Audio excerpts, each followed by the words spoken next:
Olá, boa tarde. Boa tarde a todos os ouvintes da Conexão FM, programa Sala dos Professores, edição número 2, né? Como é que é entrando na trend, né? Primeiro se começa, depois se melhora. Exatamente. Estamos aqui na edição 2, então, junto com meus amigos, meus colegas Jordano, Gironde, César Tiqueleiro, Diogo aqui também nos ajudando, como sempre, para mais uma quinta-feira, né, de conversas, daquelas conversas que a gente normalmente não tem quando está dentro da sala de aula, mas sim no antes, no intervalo e no final. E muitas pautas, né? Muitas pautas do cotidiano, pautas divertidas e polêmicas, né? Hoje talvez o lance um pouco menos divertido, mas vamos lá, né? César e Jordano, vamos em frente. Boa tarde, Ricardo, boa tarde, César. Eu quero dizer aqui que eu fui ludibriado. O César me disse, hoje a pauta do programa vai ser uma conversa gostosa, vai ser um assunto legal. Cheguei aqui, tentativa de homicídio, então saibam que fui enganado, mas vamos lá. Boa tarde, Ricardo, boa tarde, Jordano. E bom dia, boa noite para quem nos acompanha na versão gravada, é claro. E hoje a nossa pauta é, infelizmente, o ocorrido recentemente em Caxias do Sul, de um ataque, né, de duas crianças ou dois adolescentes, né, 13 e 14 anos, contra uma professora. Então esse é o nosso assunto do dia. E eu queria começar perguntando para vocês, assim... Vou colocar um dado primeiro. Antes de fazer a pergunta, eu vou colocar um dado.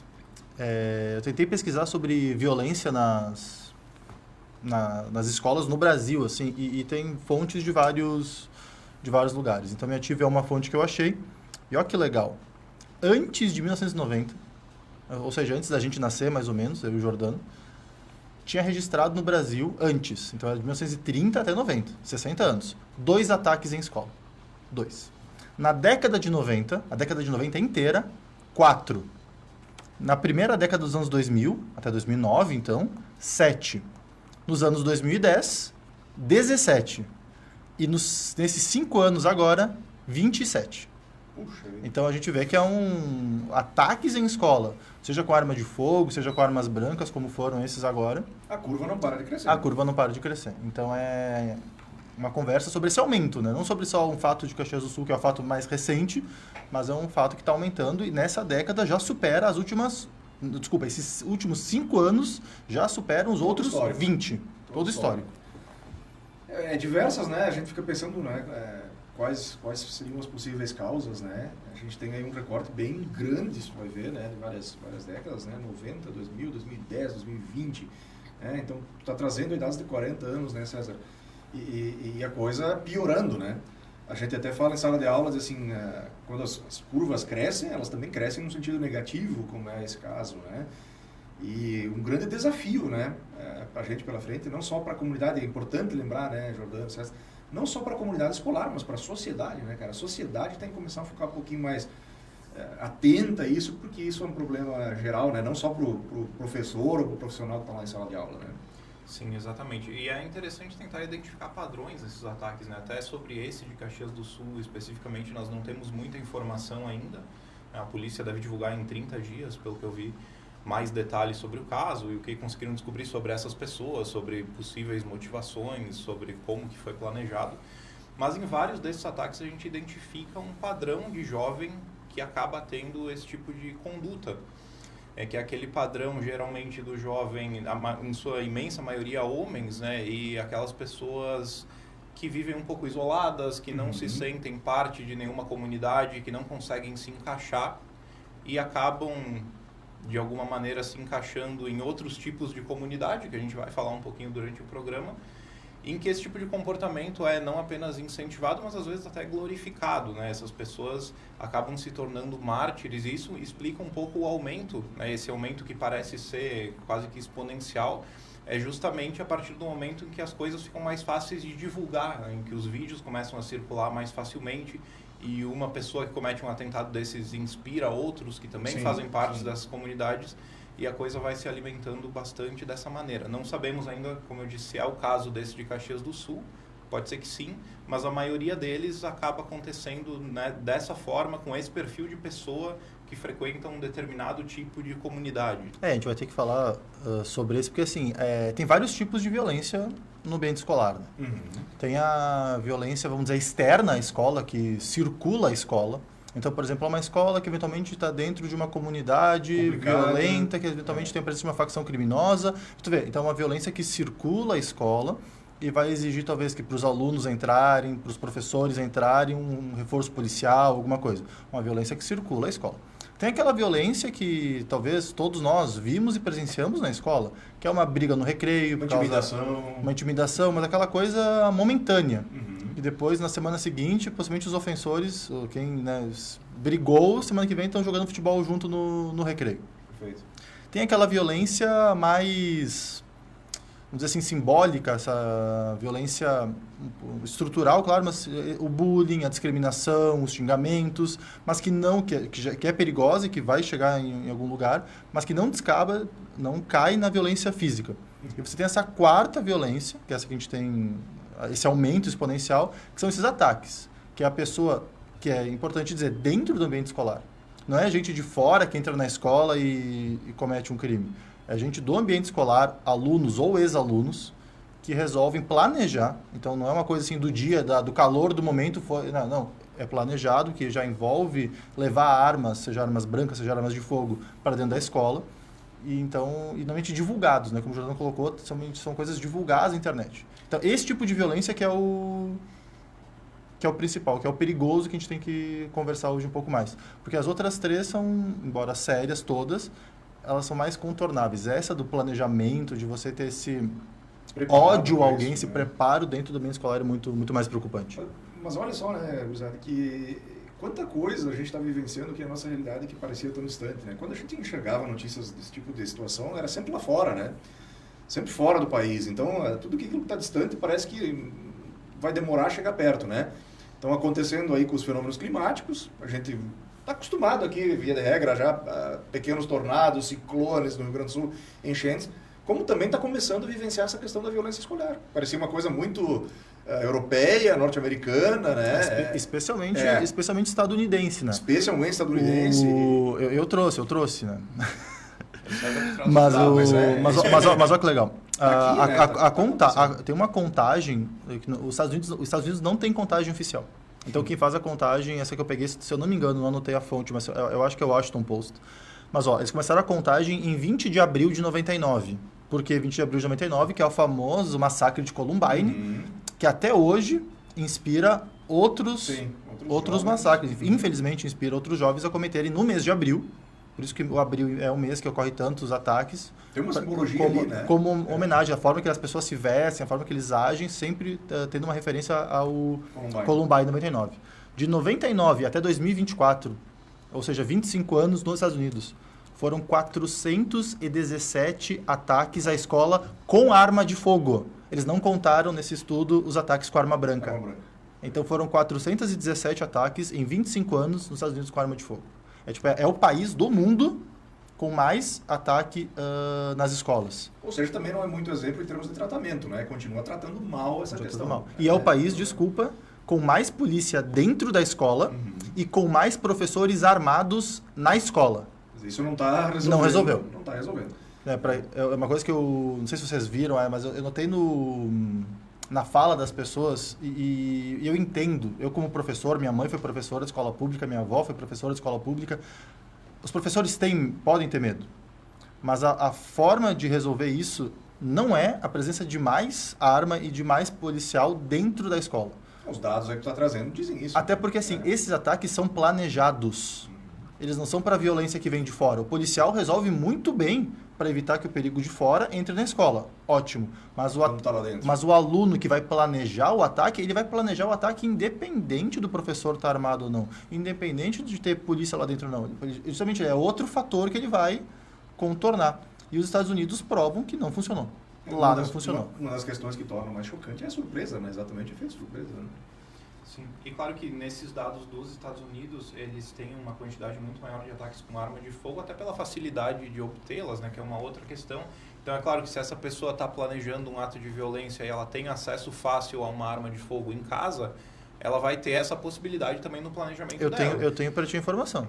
86% dos jovens conseguiram as armas com amigos ou os pais.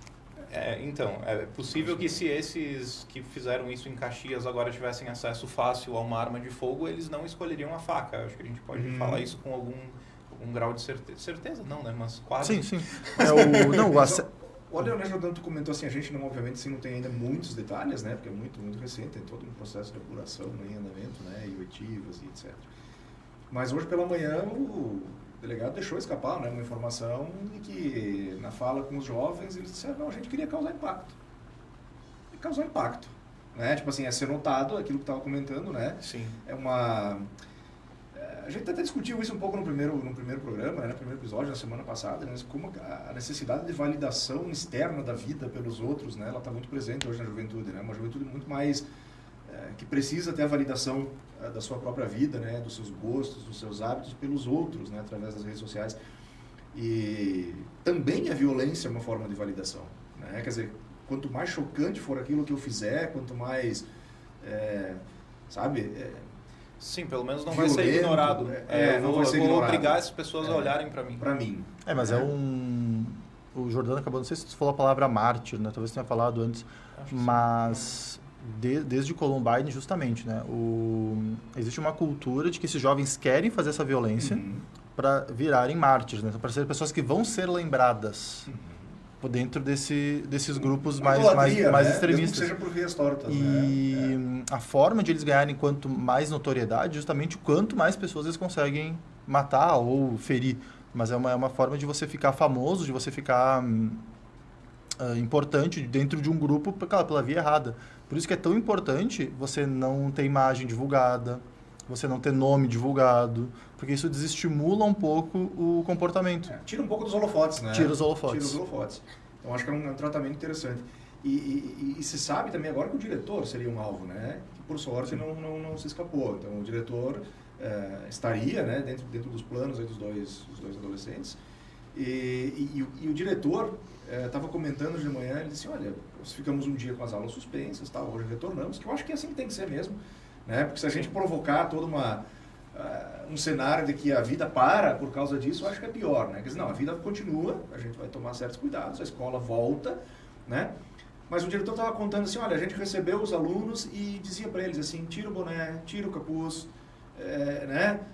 Vamos entrar na escola de cara limpa, vamos respirar, né? Eu acho que essas são atividades importantes, assim, coisas importantes para a gente fazer com a juventude, né? Não eu acho que é só uma questão de estilo, né? Eu acho que o boné, para quem gosta de ler sobre o assunto, o boné, o capuz, né? É muito típico do adolescente. O adolescente gosta de se esconder em alguma medida do mundo, né? Ou do ambiente. Ele cria um mundo muito particular quando está com a visão encoberta, né?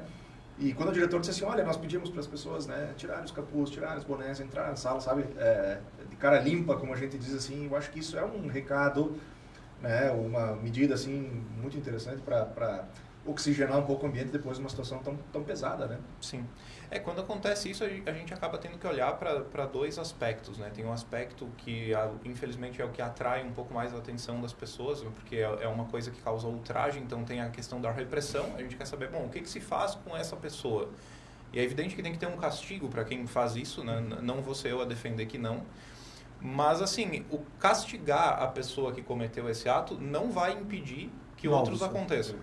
E isso é uma coisa que às vezes as pessoas confundem e acham que, bom, se a gente colocar uma pena altíssima, uma pena muito severa, a pena de morte para as pessoas, isso vai desestimular os outros. Não vai. Até porque esse tipo de violência em escola, que é planejada, que eles fazem com o objetivo, não estou falando de Caxias, estou falando desse tipo de atentado. Muitos cometem suicídio depois. Exatamente. Então não é um problema a pena para essas pessoas. Tipo, né, esse jovem, justamente, ele está usando a violência para se tornar famoso depois da vida. Depois da vida. Columbine, que é o primeiro, os dois, né, foram 2 jovens nos Estados Unidos, os 2 se mataram, afinal, dentro da escola ainda. Então, não é a prisão não é um medo para eles. Exato, e não é uma pessoa que está fazendo um cálculo ali para ver se vale a pena fazer aquilo, né? A pessoa simplesmente não se importa com isso. Esses que fizeram isso em Caxias não ganharam absolutamente nada. Não tinha um bem que eles quisessem obter. Sim, com não, isso. não um roubo. A violência é o fim em si mesmo, então a pena é uma questão praticamente irrelevante. Então, claro, tem que olhar para a questão da penalização e de descobrir o que fazer com essas pessoas, mas a gente precisa olhar também para os outros jovens e conseguir ser capaz, como sociedade, como escola, como família também, de identificar pessoas que possam ter problemas e abordar esses problemas antes que eles se tornem problemas desse tamanho. Né? E isso é uma coisa que às vezes é difícil de fazer e precisaria de uma atenção, talvez até da própria escola, mas também do poder público com as secretarias de assistência social. A gente precisa de olhar profissional para essas pessoas. Mais integrado, né? Exato. Quando se detecta assim, esse jovem aqui está com um comportamento estranho, não parece ter amigos, não parece conseguir se enturmar, a gente precisa que alguém chegue e estenda a mão para essa pessoa. Porque se isso não acontecer, essa pessoa vai encontrar acolhimento em comunidades de internet que tem outras pessoas que estão também sofrendo da mesma maneira e que vão reforçar esses sentimentos, esse comportamento e vão estimular a prática eu acho que esse acolhimento, porque assim, esse de fugir para a internet é uma das coisas que a gente descobriu nesses últimos 20 anos que favorece. Porque na internet, às vezes, esse aluno, e as pesquisas mostram que quem comete esse tipo de atentado, e vou repetir, não estou falando de Caxias do Sul, normalmente são pessoas, são homens, né, meninos, mas muito, muito misóginos. Então, eles, na escola, têm um comportamento muito contra as gurias, as colegas de sala, mas também um comportamento muito desafiador contra autoridades mulheres. Então, por exemplo, a professora, a diretora, são como assim tem uma mulher mandando em mim? Né? Então, eles são muito desafiadores. Quando eles estão na vida normal, eles são repreendidos. Então, vai pegar um castigo, vai pegar uma punição, vai tomar um fora da guria que ele está afim, mas na vida real. Quando ele vai para a internet, esse comportamento dele, é reforçado pelos outros. Claro. É tu que tem razão, tem que pegar e bater nessas mulheres. Tem que fazer alguma coisa. Então, toda coisa errada na vida normal, ela ganha um status de verdade absoluta em alguns espaços online. E esse é um problema muito grande. Então, quando a gente pensa em medidas, também tem medida de impedir que nas redes sociais eles consigam também ter esse ambiente tão livre para, vamos dizer assim, cozinhar, fermentar esse ódio. Uma das coisas que tu comentou, né, César, e os teus dados, é possível, claro, a gente fazer uma inferência assim, ok, esses dados têm aumentado também na medida que aumentou a conexão entre as pessoas. Né? E as redes de comunicação, a internet, é inevitável separar isso do uso do celular hoje, das redes sociais. As pessoas sempre devem ficar assim, né? Tá, mas qual é a causa raiz? Qual é a causa raiz? Obviamente que não é uma só, né? Mas eu acho que o elemento comum a todos esses negócios é a propagação, né? Quer seja em comunidades mais privadas, em grupos fechados, né? Ou muitas vezes até nas mídias sociais tradicionais, né? Onde lá o jovem, lá o adolescente tem um segundo perfil, um terceiro perfil, quer dizer, tu cria perfis quantos tu quiser hoje, né? Numa rede social, para se comunicar da forma que tu quiser com pessoas que pensam de forma muito parecida do que tu, né? Porque isso é muito confortável, né?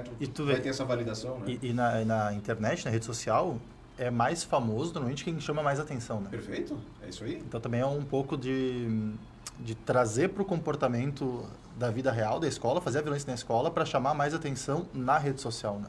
Mas a gente devia, claro, é um assunto urgente, é um assunto grave, mas existe talvez um outro lado. Eu me lembro até Fabrício Carpinejar escreveu isso anteontem, ele fez uma coluninha no seu stories, enfim, eu sigo, e ele diz assim, ok, também vamos tentar nos aliviar um pouco, no sentido assim que a grande maioria dos jovens não é assim, né? Também no sentido da gente respirar um pouco, dizer assim, não, existe muita humanidade ainda, né? Existe muita criança bacana que vai para a escola para estudar, para se divertir, né? Aquilo que a gente espera de toda criança. Então ele disse assim, olha, a gente também tem que cuidar para não entrar nessa armadilha, né, de achar que toda a juventude está perdida, né, de que está tudo errado e que todas as escolas são ambientes inseguros, né? Eu acho que é importante também a gente se oxigenar nesse sentido também, né? Tratar os casos com a gravidade que eles merecem, né? Com o peso Sim, saber que a curva está aumentando, mas que não é... né? Que realmente são em menor número do que os bons jovens, os bons estudantes, os bons ambientes escolares, né? Sim, mas é que eu acho que é um sofrimento que é muito mais espalhado do que esse número de casos. Assim, é claro que pouquíssimas das pessoas que que sentem essa rejeição, que sentem essa falta de conexão com os colegas, com a família, com todo mundo que está ao redor e que buscam isso na internet, uma fração muito, muito pequena dessas pessoas vai, de fato, ter a atitude violenta. Mas isso não quer dizer que os outros não sofram também e que os outros não estejam cultivando esse tipo de sentimento e de pensamento. Então, a gente até estimulando, embora eles não vão praticar, eles estimulam talvez que outros pratiquem. Então, a gente precisa que a pessoa que vai estender a mão para esse adolescente não seja o sujeito na internet que odeia mulheres e que está incentivando que alguém, sabe? O tratamento tem que ser off, né? Tem que chegar antes nessa pessoa, tem que chegar antes, esse é o problema. E realmente, eles vão se alimentando de cada caso que acontece, né? A gente teve aquele pessoal de Columbine que ficou famosíssimo na internet por muito tempo. Depois, em 2014, a gente teve um atentado que ficou muito famoso também de um sujeito chamado Elliot Rodgers, que virou um grande mártir, um grande ícone dessa comunidade. E ele também matou um monte de pessoas e deixou uma carta justificando. Ele tinha, se eu não me engano, 22 anos e foi para a escola em que ele estudava antes, uma coisa assim. Sim, que se não me engano, esse que motivou o Suzano, se Isso, não me engano. exatamente. O Suzano foi a mesma coisa, era um ex-aluno que vai para a escola e também... Isso, exato. E esse cara deixou uma carta dizendo, olha, as mulheres nunca quiseram nada comigo, mesmo eu tendo todas essas qualidades, eu sou uma pessoa boa, eu sempre fiz tudo certo e nunca ninguém me deu atenção. Então agora eu vou lá matar essas pessoas. E esse cara virou um grande ícone da comunidade de jovens que se organizam por meio desses chans, né, que são algumas plataformas virtuais. Tem alguns deles que são até de fácil acesso, tipo o 4chan tá aí até hoje, tem o 8chan, tem vários outros. E isso, desculpa, mas isso uma vez era mais restrito. Uma vez para você entrar em comunidades, vamos lá, de Red Pill, de Incel, de como quiserem chamar, você era na Deep Web, então você tinha que abaixar, por exemplo, o Onion. Tinha alguns programas você não conseguia entrar do seu celular. Você tinha que baixar um programa específico no computador para... Era um processo mais xarope. Era um processo, e depois foi para os chunks, que são tipos de fóruns, já estão na internet normal, mas não são tão populares. Mas hoje você encontra esse conteúdo no Instagram, no Twitter, no TikTok.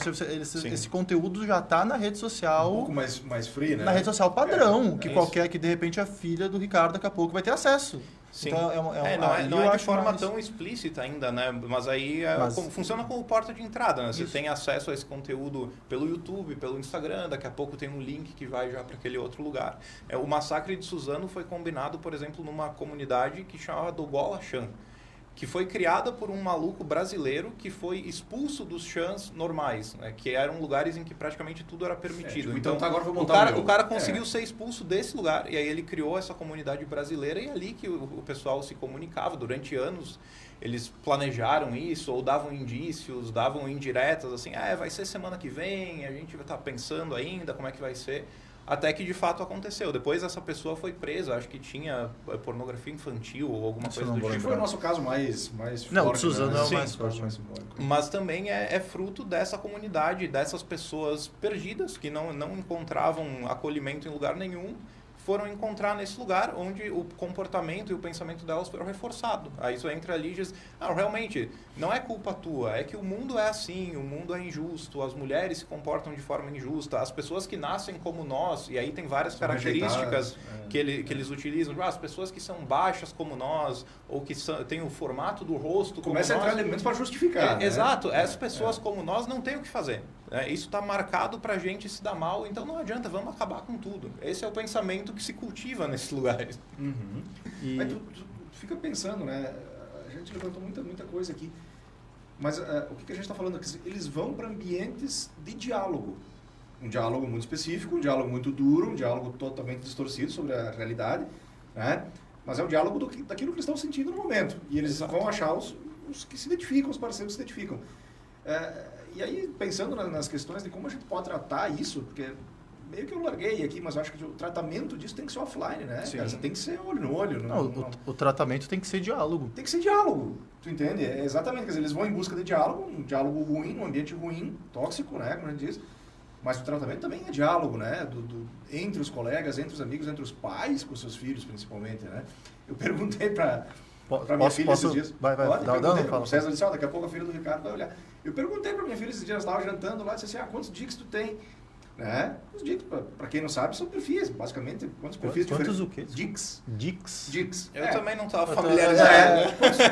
Quantos Que perfis? idade ela tem, desculpa? Ela tem 15. Então a gente já tá muito longe da gíria. Tá, mas isso são perfis no Instagram? Perfis para rede social tradicional, sim. isso, né? Quer dizer, aí tu muda o nome, enfim. Tá. E ela me olhou assim, tipo assim, como meu pai sabe essa expressão, né? Mas ela disse assim, tenho 2. Eu disse, tá, o teu e o outro lá, que eu já sabia o nome, né? E ela disse, isso? E eu disse, o que tu tem lá? Assim, de boa, jantando, assim, quer ver? Quer ver os stories? Quer dizer, por Deus, eu confesso que me dá um alívio, quando assim, quer ver o que eu tenho aqui? Né? Quer dizer assim, existe um outro perfil, né? Em que normalmente os pais não vão fazer parte, não participam, né? Mas eu confesso que dá um alívio de ver o que tem ali. Eu vou né? Ficou muito espontâneo. Não quer ver? Tipo, ela falou muito de boa. Né? Então, acho que se não há relação de confiança, por exemplo, entre países, isso não vai acontecer. Né? O mundo a Deus pertence, quando a gente não sabe o futuro, mas eu acho que às vezes falta um pouquinho de interesse por parte dos pais em saber um pouquinho mais o que acontece ali. Né? Não é se intrometer, mas... Cara, custa perguntar como é que foi a aula hoje, como é que foi a escola, e o que aconteceu no intervalo. São questões simples, tu entendeu? Mas que o jovem ali vai sentir a vontade para falar. Sim. Não é uma questão de vigilância, não é né? vigilância. É saber construir uma relação de confiança também. Interesse, eu digo, né? Preocupação legítima, né? Como eu diz, né? Antes de dar uma informação, eu vou dizer que eu acho não vou dizer qual é o outro dia que você Eu vou dizer muito engraçado ter 2 perfis, né? Porque, assim, eu tenho um perfil, eu não dou conta de um só. Eu não sei como as pessoas conseguem ter 2. E eu sei que ela estuda, sei que ela trabalha. Como é que lida com tanto... É impressionante, é impressionante. Aliás, eu estou bem contente com isso. Assim, quanto mais estuda, mais trabalha, mais longe o celular vai ficar. Com certeza. Inevitavelmente, né? Então, assim, a cabeça vai estar no mundo real, né? Onde as coisas efetivamente acontecem. Aquilo tem que acontecer. Mas já que eu sou o cara que trago o dado, trago um dado, então. Ó, uma refeição diária na companhia da família diminui em até 80% de chance dos filhos se envolverem com drogas, prostituição ou violência. Uma refeição diária em família. O que é uma refeição diária em família? Não é sobre comida. É sobre a troca de momento, de diálogo. Do diálogo que, se ele não tem esse diálogo na mesa, dividindo o almoço, café da manhã, janta com os pais e com os irmãos, seja os avós, os tios, mas o grupo familiar dele, ele vai ter esse diálogo em outro lugar. Quantas vezes a gente vai hoje em restaurante, né, sai para jantar, tem a família reunida, todo mundo com o seu celular na mão. Perfeito. Né? Ou seja, tu vê, esse estudo não está falando disso. Não é sobre jantar junto. Mas do que acontece. É sobre o que acontece nesse jantar. Então, jantar de qualidade. Não está todo mundo lá compartilhando um prato, mas com o celular na mão. Então, é importante esse diálogo na família. Primeira coisa, diálogo. Quem é teu filho? O que ele faz? Como foi o dia dele? Quais são as motivações? Quais são os objetivos? As dificuldades. Se você não constrói isso com o teu filho, desculpa. A escola não vai... A gente vai chegar na violência escolar e faz uma coisa, talvez seja muito errada. Algumas pessoas hoje olham para a escola e digam, é porque os professores não viram. Não, se você não pergunta como está seu filho, a escola não vai conseguir. Mas é impressionante, né, César, que a gente vê muitos pais, né, justificando, digamos assim, a falta de dedicação à maternidade ou à paternidade através do trabalho. Somos todas pessoas muito ocupadas, a nossa rotina é muito pesada, né? Então, realmente, por conta do trabalho, eu não consigo dar conta de conversar com meu filho. Não, peraí, está trazendo uma informação que é absolutamente plausível de fazer. Cara, se tu não tem 15 ou 20 minutos na hora de uma refeição para conversar com teu filho, não precisa ser numa refeição, mas pode ser no momento que vai buscar na escola, vai conversando no caminho, no carro. Né? Não adianta botar o filho dentro do carro e dirigindo de forma muda até em casa. Né? Quer dizer, existem vários momentos e que são pequenas pílulas de relacionamento efetivo entre pai e filho que pode acontecer na mesa do jantar, levando na escola, buscando na escola, levando no cursinho. É tempo de qualidade. Tempo de qualidade. E ele não precisa ser extenso, tu entende? Eu acho que me atrevo como pai, né? Desculpa, é o único da conversa. Então não se atreva. Vocês não sabem ainda, né? Mas assim, eu acho que tem uma coisa também que às vezes a gente não olha tanto, que é muitos pais até querem fazer isso e não sabem como fazer. Eu acho que é uma informação que às vezes as famílias não têm. Não é todo mundo que não consegue criar essa conexão com o filho que não quer ou que não se importa. Tem gente que ou não tem um traquejo social, ou não construiu essa relação ao longo do tempo e depois que a criança cresce um pouquinho e é adolescente, tenta se inteirar sobre os assuntos, mas aí a porta já está fechada. Então, é uma coisa que tem que ser construída gradativamente e tem que saber fazer, né? Não adianta você sentar na frente do adolescente e começar a interrogar. Porque o adolescente odeia isso, né? A pessoa não quer se sentir interrogada, não quer se sentir vigiada. Mas então precisa ter também, não só a intenção de fazer, mas tem que saber fazer isso. E não é tão fácil. Mas eu acho que tu falou isso de construir, né? Porque as crianças, a gente sabe, aprendem muito por imitação, né? Então, se você tem um filho de 5, 6 anos, que já está nessa idade, até antes, né? Mas de te imitar extremamente, e você ficou o tempo inteiro na frente dele no celular, ele vai crescer ficando no celular. Depois, quando ele tiver 12, 13, você não vai conseguir conversar. Porque ele já está educado que, quando estou com meu pai, é celular. Então, também é uma coisa dessa repetição constante do ensinamento, né? Você não vai construir uma boa comunicação aos 13 anos. Você tem que começar a construir lá na infância, mostrando que o tempo que você está com o teu filho, você está com o teu filho. Tu falou não com o celular. Tu falou da questão da hora da refeição, assim, como um exemplo muito, muito bacana, né? Mas estava dizendo que existem vários outros momentos. Mas tem coisas, assim, que eu acho que... Eu sinto que, às vezes, a gente observando relatos, histórias, a gente vê... Os pais parece que têm receio de se posicionar perante o próprio filho. No sentido assim, ok, conseguimos nos reunir para almoçar, conseguimos nos reunir para jantar, que é um privilégio às vezes, né? Hoje em dia na correria a gente nem sempre consegue almoçar com os filhos ou jantar com os filhos. Então quando tu consegue, se porventura tu consegue, cara, assim, tu não tem que ter receio de dizer assim, não, celular na hora da refeição, não, cara. Acabou. Tem que dizer, tu entendeu? Eu acho que às vezes eu sinto assim que há um certo receio, tipo, não, cara, só agora, é o seguinte, eu largo isso aqui agora, é hora de comer. Tu entendeu? De conversar. Então, é o posicionamento do pai e da mãe, digamos assim, né? E tem brincadeiras, né, que a gente escuta, brincadeiras tragicômicas, né? Em que eu fui numa festa de casamento esses tempos onde tu tinha que deixar o celular na entrada. Cara, e adultos ficam chocados, assim, como assim eu não vou levar meu celular para a festa de casamento? Cara, tu botava numa caixinha, curtia a festa e só pegava o celular quando ia embora. É a justificativa dos noivos. Não, o fotógrafo está aqui, cara. Ele vai tirar foto de todo mundo. Curtam a festa. Não é por falta de foto. Quer dizer, vai ter foto para todo mundo aqui. Cara, e aí tu, entre aspas, tu obriga com que as pessoas conheçam quem está ali na mesa, dancem juntos, contem piadas. Cara, obviamente que a festa vai se tornar mais divertida, mas é quase que um regime de exceção, né? Sim. Porque atualmente não é assim que as coisas funcionam. Assim como os especialistas têm dito assim, olha, nas escolas onde tem funcionado aquela questão da proibição, os relatos das melhoras são impressionantes.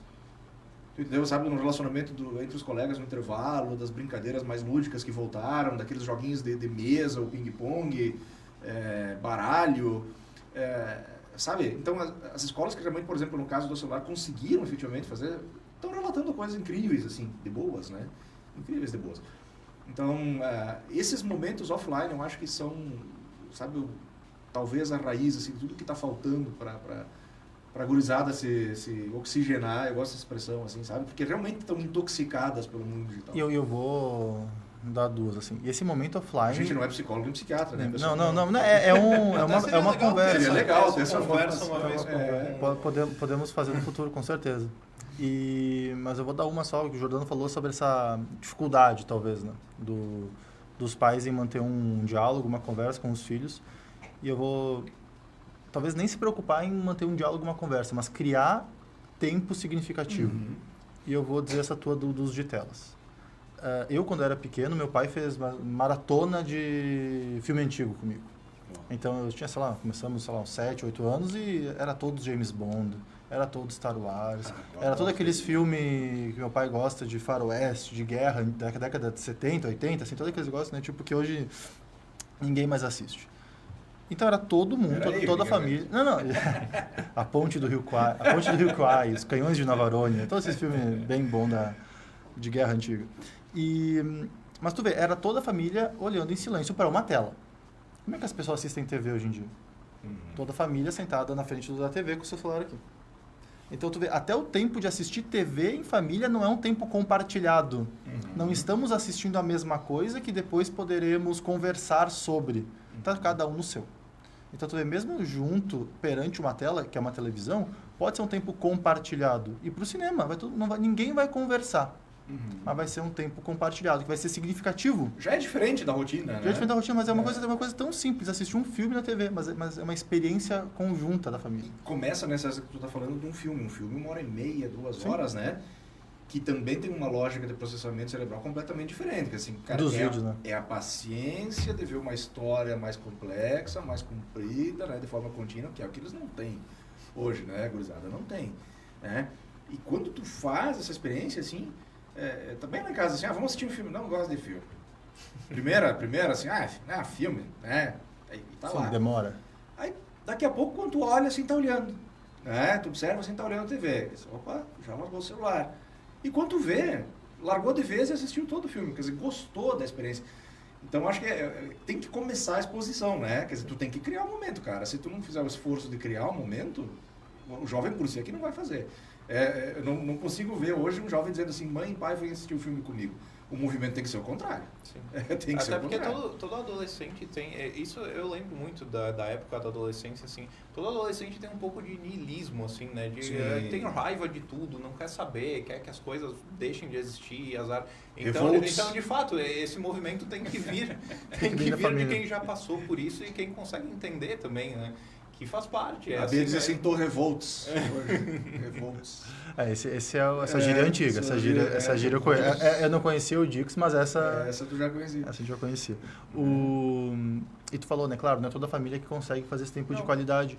E o Jordão tinha comentado lá atrás sobre como é importante o Estado, né, o governo, enfim, pensar nisso. Então, às vezes eu falo em sala de aula com os alunos, né? Porque talvez seja importante a gente ter uma política de valorização do salário mínimo. Que é importante, às vezes, a gente discutir carga horária das pessoas, como estava sendo discutido o fim da escala 6x1. Porque é importante discutir uma saúde de qualidade, um transporte público de qualidade. O que tudo isso faz? Dá mais tempo da família ficar em casa. Se dedicar Dá mais tempo da família se dedicar à família. Defesa, para mim, quando a gente fala em defesa do trabalho, redução da carga de trabalho, é você tirar as pessoas de dentro de uma empresa, de dentro de uma loja e dar para elas, às vezes, 1 hora a mais por dia. Uhum. Não estou falando de as pessoas não trabalharem, estou falando das pessoas terem aquele tempinho a mais para a família. Isso, para mim, é defesa da família. São os impactos, né, que a gente tem com esse tipo de pequenas mudanças, né? Cara, a gente está falando de uma série de coisas que poderiam assim, melhorar, né, o relacionamento, o diálogo, né, entre pais e filhos, né? Porque a gente está aqui hoje dedicado a falar especialmente dos jovens, né? Se nós adultos, cara, vamos lá, vamos confessar, a gente, até por obrigação da nossa profissão, da carreira que a gente gosta, professor, a gente lê muito, ou leu muito em algum momento da vida, num ritmo muito, muito forte, né? E a gente tem que fazer uma certa confissão, assim, até a gente adulto reduziu o nosso ritmo de leitura em função das telas do celular. A gente ainda consegue ler o livro físico, enfim, mas reduziu, né? Porque é viciante, é uma coisa viciante. Então, mas um adulto tem a capacidade de enxergar isso e dizer assim, agora eu vou parar e vou fazer o meu hobby lá, que é a leitura tradicional, ou assistir um filme que é uma lógica mais, né, extensa e tal, de percepção de tempo completamente diferente. A cabeça do jovem não está preparada para isso, tu entendeu? Ele não tem essa referência anterior de quando as coisas eram mais longas, complexas e calmas, né? Porque tudo foi muito acelerado desde sempre para eles, né? Sim, o jovem não lembra da década de 90. Não lembra da década de 80. Não lembra, tu entende? Então, eu não lembro da década de 80, como é que era a década de 80. Então, é óbvio que para muitos deles o mundo é isso aí mesmo, tu entendeu? Quer dizer, e aí tu perguntar, né? Assim, cara, quais são teus hobbies? Perguntar para um adolescente, o que tu gosta de fazer, cara? Quais são teus hobbies? O que tu faz quando tu não tá no celular ou na escola, por exemplo? E eu aposto que muitos vão ter dificuldades de dizer assim uma coisa lúdica, um esporte, um instrumento musical, tu entendeu? Que eram coisas que sim, todos nós compartilhávamos. É isso aí. É interessante como o celular, ao mesmo tempo que ele teoricamente conecta e aproxima pessoas que estão longe, ele afasta quem está perto, né? De fato, a pessoa está ali presa no celular, olhando as coisas que ela própria quer ver, ela não tem contato mais direito com o colega. Eu era um pouco contra essa medida de proibir os celulares nas escolas, principalmente no intervalo, porque eu pensava assim, cara, o intervalo deixa as pessoas em paz, né? O princípio é sempre deixa a pessoa fazer o que ela quer. Mas, de fato, eu acho que talvez isso seja necessário. As pessoas precisem ser impedidas de fugir da realidade, de fugir do que está ali do lado delas E, bom, daqui a pouco olhar para o colega e descobrir alguma coisa sobre quem é essa pessoa que está Não, aqui comigo todo dia. E ser confrontado pelo mundo real, né? É muito mais fácil você ter aquilo que a gente começou no começo da conversa, né? A desenvolver esse ódio pelo outro, por aquilo que tu não conhece, aquilo que tu não reage na vida real, quando é mediado por uma tela. Então... Mas, olha só, eu fui um privilegiado, assim, não posso dar o depoimento pessoal, eu fui um privilegiado porque minha filha mudou de escola e mudou de cidade ao mesmo tempo que entrou a proibição do uso do celular. É uma coincidência incrivelmente positiva para mim, porque imagina um adolescente mudando de cidade, mudando de escola, deixando todos os colegas que estudaram juntos por 10 anos, e ela tem que conhecer novos colegas, cara. Sim. Então, quando ela não tem o celular, ela se obriga a conversar com as novas pessoas. Sabe, é uma coisa que se tu tivesse o teu celular à disposição no intervalo, tu não... Ela ia estar falando com talvez as colegas antigas. Com os colegas antigos, não ia socializar com os novos, né? E aí, tipo, passados 2 semanas, ela assim, conheci uma fulana lá, guria tri bacana. Sim. Tu entendeu? Por quê? Porque tu tem o tempo para isso, tu não vai mais recorrer até ela. Então, tu te obriga a desenvolver a habilidade social, de como que eu me aproximo, né? Como é que eu desenvolvo um papo ali em 15, 20 minutos, que é suficiente para, sei lá, em 2 ou 3 dias conhecer e fazer uma nova amizade, né, cara? Então, ao contrário, né, do Jordano, assim, quando falaram em proibir, eu pensei, que espetáculo, tu entendeu? Talvez a visão de pai, né? Não, mas eu também, eu compartilho contigo também, para mim entendi, Jordano, mas eu disse, que maravilha. Era muito... Eu achava que tinha que proibir mesmo, assim, e... Eu acho que como professor Você tem que levar pra faculdade isso aí também. É que talvez o Jô tinha pouco tempo de docência, né, ainda. Então, mas acho que quando tu é professor, tu começa a pensar como é importante retirar, né, de sala de aula. E essa conversa real que tua filha tem, né, que os jovens estão tendo agora, justamente impede Desculpa, faz com que eles aprendam a lidar com conflitos. Habilidade social. Porque que nem ela achou alguém legal. Mas ela, eventualmente, com essa amiga nova, essa amiga talvez xingue ela por algum motivo. E ela não pode só deixar para responder amanhã. O feedback é na hora. O feedback é na hora. A reação é na hora. O feedback é na hora. Então, quando o feedback é na hora, você se obriga a também saber modular o teu temperamento. Saber, tipo, como reagir de uma forma, talvez a não magoar a pessoa. Talvez a não ofender a pessoa. E também de uma forma que tu se sinta, assim, a partir daquilo, construa uma relação minimamente positiva. Porque a internet, que pode, né, ficar resposta para amanhã, ou numa dessas só deslizar a tela, fechar e nunca mais colocar a pessoa, é um lugar das piores... Bom, a gente sabe como é que é a internet. Das piores falas possíveis. Então, só queria levantar esse ponto, que é o último que eu tinha anotado, que eu acho que tem tudo a ver, colocar informações aleatórias, mas tudo a ver, esses ataques à escola, com uma cultura de ódio que, por exemplo, eu percebi agora, impressionante, que a gente teve o nosso querido Papa Francisco no hospital, de pessoas dizendo que ele tinha que morrer mesmo. Pela morte do Papa. Eu acho que é a mesma cultura, entende? A cultura de ódio que leva você ser um jovem e motivar outros jovens a fazerem atentado violento em escola, é a mesma cultura que um cristão diz que quer que o Papa morra. Para mim é a mesma cultura, uma cultura onde talvez a gente não gosta um pouquinho da outra pessoa, então ela tem que morrer. A decisão tem que ser extrema. A decisão tem que ser extrema. Eu acho que é a mesma coisa. Então, a pessoa me desagradou um pouquinho, morte aquela pessoa. Então é só compartilhar isso. Assim. E isso só ocorre na internet. Só ocorre na internet. Só ocorre na internet. Quando é alguém da nossa comunidade que a gente não gosta, mas alguém que a gente vai ter que encontrar no dia seguinte no restaurante, no dia seguinte na rua... O comportamento vai ser... A gente não vai falar que a pessoa tem que morrer. Não. O valentão da internet, né? O valentão da internet. É que a internet desumaniza. A gente não está vendo ali uma pessoa, né? A gente vê o perfil só. É um fenômeno parecido com o que acontece no trânsito. Que às vezes a pessoa na nossa frente faz qualquer coisinha errada e o motorista já sente aquela raiva, assim, porque você não vê a pessoa, você vê o carro só que está ali. Né? Lidar com a pessoa diretamente é muito diferente. É uma experiência que de alguma maneira te obriga a se conectar e se reconhecer um pouco naquela pessoa, e aí você não tem essa reação de tanta raiva. César, tu falou de feedback, né, entre eles, né, foi muito legal isso que tu falou. Quer dizer, se o cara falou alguma coisa que eu não gostei, eu tenho que ter tenho que ter a saída ali na hora, né, tenho que consertar durante a conversa. Cara, e entre pais e filhos, cara, a mesma lógica, eu vinha pensando hoje no caminho pra cá, assim, o feedback do pai pro filho quando ele fez alguma coisa errado tem que ser na hora, ele também não pode esperar. Sabe, de novo, assim, eu acho, né, quer dizer, se você pudesse dar uma dica, assim, né, funciona, tem funcionado, pelo menos na casa, cara, dá o feedback na hora. Então, por exemplo, entrou no carro na escola, tá, como é que foi hoje? A professora me xingou porque não sei o que, porque não fiz o tema. Assim, tu foi mal. O prof tá certo. Fez errado. Né? Então, quer dizer, o feedback também entre pai e filho tem que ser na hora, cara. Qual é o problema dele? Né? Não tem que ter a preocupação de dizer, tu foi mal, essa vez o errado era tu. Tu entendeu? Mas eu acho que tu levantou um ponto bom. Referendar a escola. Se teu filho tem um problema na escola, possivelmente, né, não vamos também dizer 100% dos casos. Mas é muito provável muito provável que realmente teu filho fez... nele, não, teu filho fez uma coisa errada. Então, referendar, valorizar a atitude do professor que repreendeu, da direção que talvez te chamou para conversar, não porque quer punir teu filho, porque quer integrar ele, quer né, conseguir transformar ele num aluno melhor, numa pessoa melhor. E a gente não é professor de escola pública, nem de escola, né, claro, digo de ensino fundamental e médio, então a gente não sofre isso na faculdade, né? Mas como tem relato dos professores que quando vão exigir alguma coisa, as direções quando vão exigir alguma coisa aos alunos, os pais confrontam a direção. Sim. Né? Imagina que meu filho fez isso, né? Como assim? Então daí tira da escola, xinga o professor, processa o professor. Porque o filho, sim, realmente, até em casa ele pode ter um comportamento, na escola pode ser outro, né? Pode ser outro. Sabe, né? Ele não reproduz, mas então diz assim, como assim? Isso aqui... Não, ele não é assim. Não, mas não é assim em casa. E também, talvez, uma super proteção do filho, né? Não querer nunca desagradar, né? Não querer nunca desagradar. E essa ideia de você super proteger, você querer desagradar, justamente você constrói outra bolha, assim como o celular, né? Tem um caso que é hilário, assim, nós vamos almoçar no domingo em Bento ali, não vou dizer, obviamente, o nome do lugar. Mas próximo a esse restaurante tem uma escola infantil lá.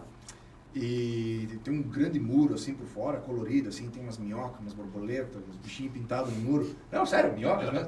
Não tô brincando. Se era para ser uma cobra, não sei, mas parece uma minhoca. E aí tem assim, tempo de alegria, tempo de brincadeira, tempo de frustrações. Tá escrito no muro. Sim, tempo de frustração. A gente brinca porque parece, mas uma escola infantil está dizendo que aqui o cara vai se frustrar e bota isso no muro. Maravilhoso. Por fora. E tu fica pensando, por que não?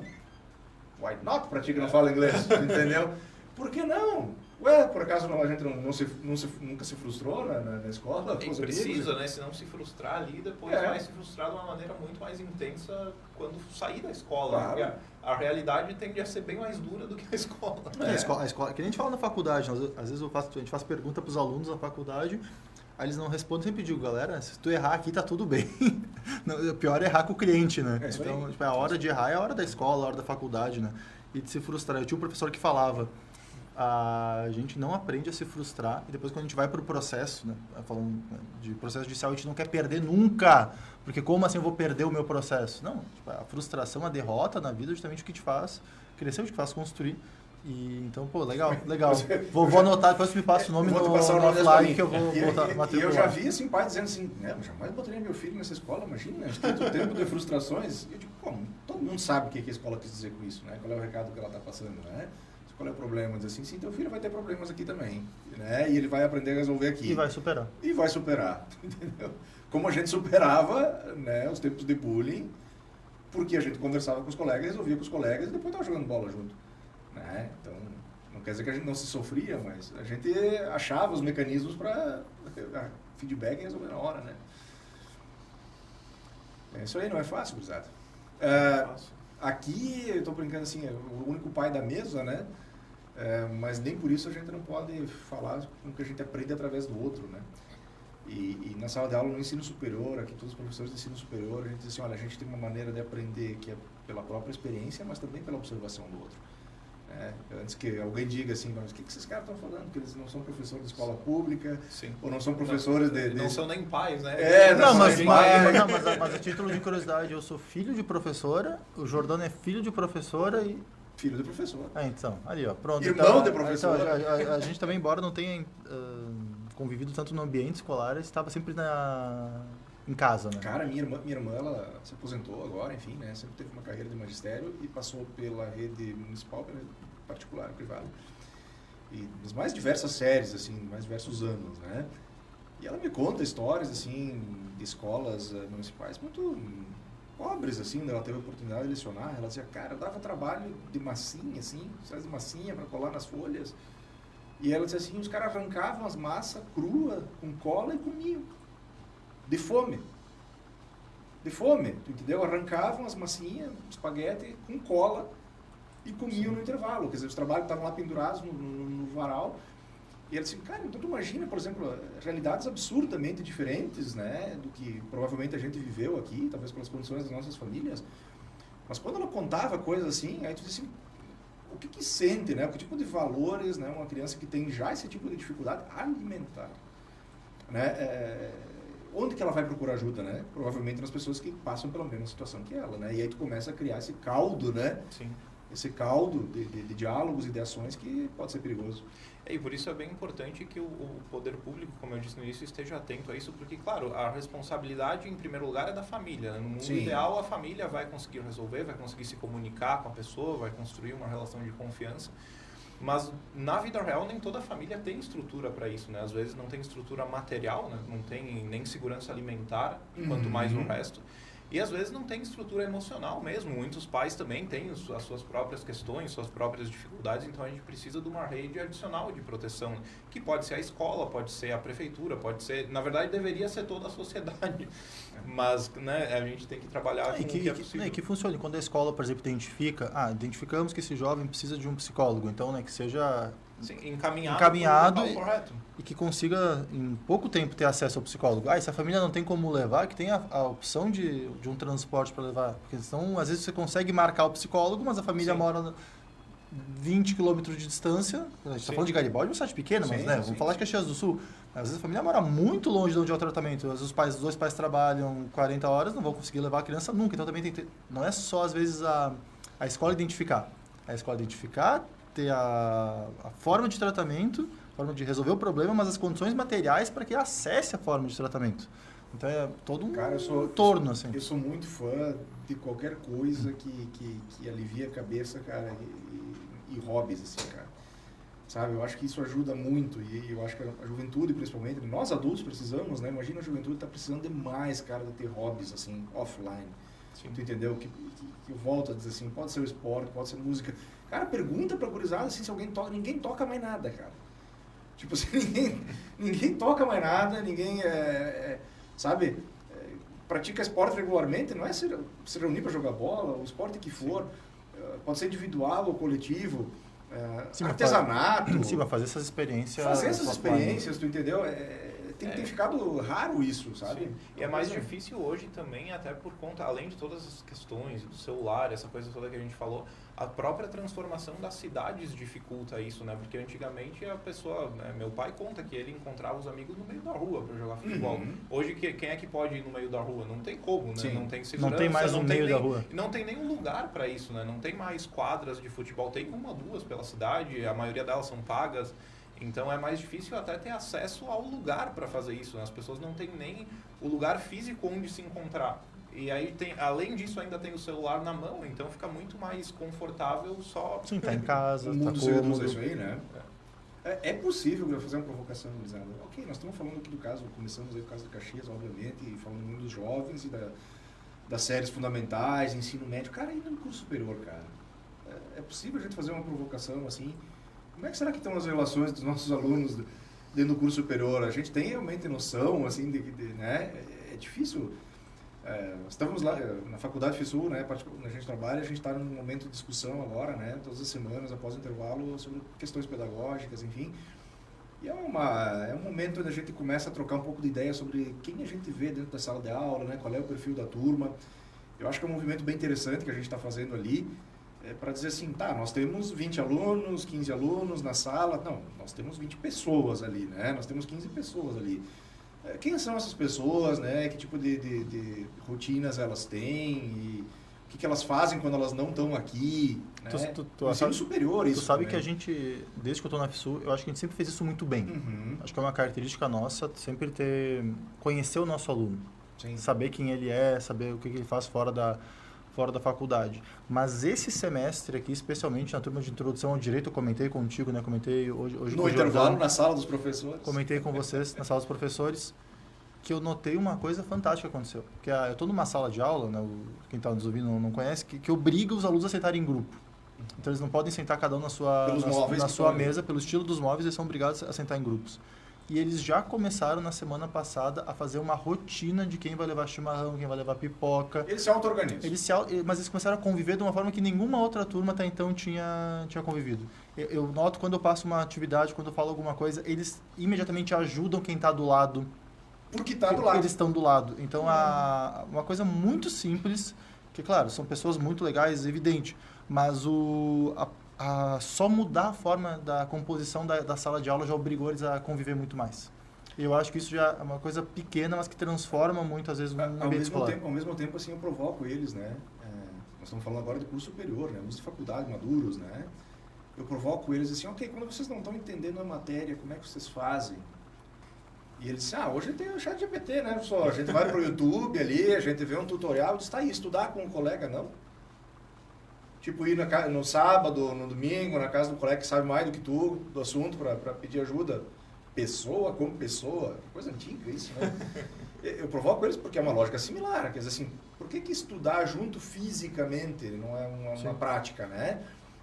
Mas que seja online, então, mas que seja com outra pessoa, não com o chat GPT. Exatamente, entendeu? Quer dizer, também, né, guardadas as devidas proporções, a gente tem os nossos problemas de socialização, né? Não sei se a gente pode chamar de problemas, mas talvez dificuldades de socialização também no ensino superior com gente madura. Então, para o ouvinte pensar, né, cara, bom, se adultos têm certas dificuldades de socialização, quanto mais os jovens, né? Os mais jovens. Tinha eu acho que eu falei pra ti isso uma vez, César, tinha uma comunidade uma vez que eu descobri, que era um pessoal que estudava para concurso, era gente de todo o Brasil que fazia parte daquilo, e eles criavam todos os dias uma sala de aula virtual para estudar juntos.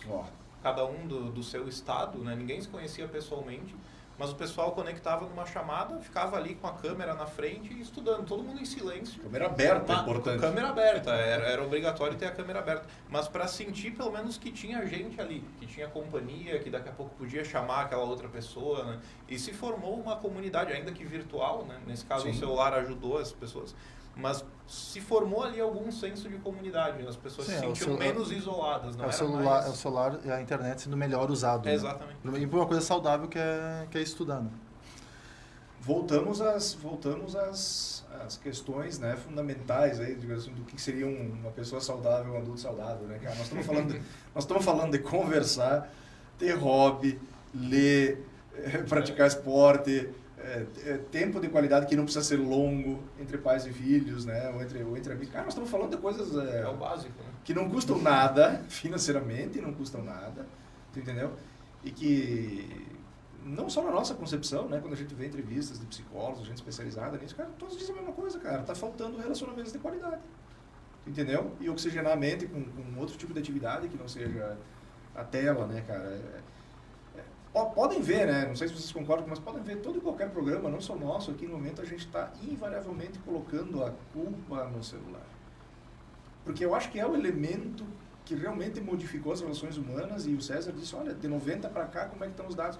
É a evolução da internet, é a evolução das redes. Quer dizer, qual é o elo central que está percorrendo essa curva crescente aí da violência, do ódio, da falta de comunicação entre as pessoas, da falta de diálogo? Cara, esse é um elemento que está... Sim, briga na política sempre existiu. Está ali também. Machismo sempre existiu. Então, o potencializador... A violência sempre existiu. A violência sempre existiu, mas o potencializador disso tem que ser alguma coisa que una tudo, né? Que una tudo. Entende? Então, a gente está realmente assim... Está aqui nos gravando, né? Muitos estão nos vendo graças ao celular, mas... Sim, cara, é um ambiente tóxico. A gente não tem como negar que é um ambiente muito, muito complicado, assim, né? Em termos de diálogo hoje. Até semana que vem? Até semana que vem? Tá na hora já? Não sei, eu pensei... Pensei, tava cuidando aqui, tava cuidando aqui mais ou menos, então agradecer Ricardo, agradecer Jordano, agradecer o Diogo pela mão que nos dá. E até semana que vem. E vamos conversar, né? E vamos continuar agora esse papo offline. Pelo amor de Deus, não me enganem. Um abraço, gente. Fiquem bem. Valeu, pessoal. Até mais.